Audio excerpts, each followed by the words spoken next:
Hey friends, Lark here. I am here today to talk to you about, surprise, surprise, websites. But specifically, I wanted to tell you a little bit about why I love websites so much and why I do what I do. So as if you've been around for a little while, you know that I am proudly an entrepreneur with ADHD, which means I always have a few projects going at once. So the reason that I chose to specialize in websites in particular is because it's not just because they're pretty. It's not just because they're fun to build, which they totally are. I adore building websites. It's because I have worked in technology and design and marketing in a lot of different capacities for tiny and for small businesses over the course of the last 12 years before I started my business. And something that I saw really consistently across all of these companies was that websites were just these sort of like floaty things out there in space that like nobody really knew like what was going on with it. Maybe the hours were probably wrong on the website. No one was really sure like what the website was doing for us. Definitely nobody knew how to keep it up to date or like make it work for us. And so that was just kind of what I saw a lot over and over again with small businesses was just, yeah, these like out in space websites. That's kind of how I like to describe it. It wasn't until I studied user experience design, so UX design, that I really started to understand that websites are way more than just something pretty, right? They're way more than something that just has a few photos of your business on it. It's really about not just what it looks like, but how does a website make someone feel, right? When somebody lands on your business website from Google, what do they do? How does the website lead them to make certain choices, right? How do they make the decision to click on another page rather than just bounce and get out of there? And really like what makes them trust you? What goes into good digital storytelling to get people to trust you and then take those next steps to actually work with you? So something that I see a lot of now is that I work with a lot of tiny businesses who are just starting out. And something that I see sometimes is like people really just, they're like pouring their heart and their soul into creating their business, right? And there's like a zillion and a half things that go into that.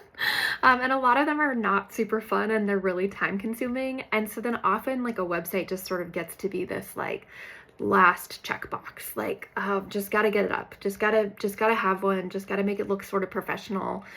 It's really no big deal anyway. And I think that's just like it's such a sad thing because first off, your website, if it's a strategic part of your business, can be super helpful in really taking you to the next level. The other thing is that having a space on the internet that you own, that is free from the algorithms of social media, right? Our algorithmic overlords, as I like to call them. When you have a space that you own on the internet, and it's dedicated to that thing that you love doing, right? That you've poured your heart and your soul into, it really gives you a confidence boost. It really helps you decide, yeah, you know what? I'm ready to launch this thing. All right, you know what? Yeah, I'm ready to take this to the next level. I'm serious about what I do. I'm good at what I do. I have a space that reflects the uniqueness of my offer and the uniqueness of what I do in the world. And I'm ready. I want to go for it. Right. And so social media just like, it doesn't do that for us, right? Like we're always battling getting people to see it because we don't have a budget to pay for ads to get people to get Facebook to show it to people, right? There's like all these things. And so to me, like that website is also, it's about you in a tiny business, right? It's about how you feel. And it's about not just giving you the tools, not just giving you the strategies, but also giving you the confidence to really like step it up and get to the next level. So yeah, so that's a little bit about why I do what I do. And so like the biggest thing is, is that strategy piece, right? So without that strategy piece of understanding what does your website do for you, right? So if you showed up at a job and they didn't give you a job description, you probably wouldn't be very effective at what you do, right? So websites are kind of the same. Like I want you to have a job description for your website. Is it Is it a receptionist who helps you book appointments? Is it the sales floor person who helps sell your products? Is it the really nice greeter who just invites you in and makes you feel welcome and kind of shows you around gently, right? I want you to really think strategically about what the job of your website is. Ooh, it's really hard. Okay, so what is your website's job?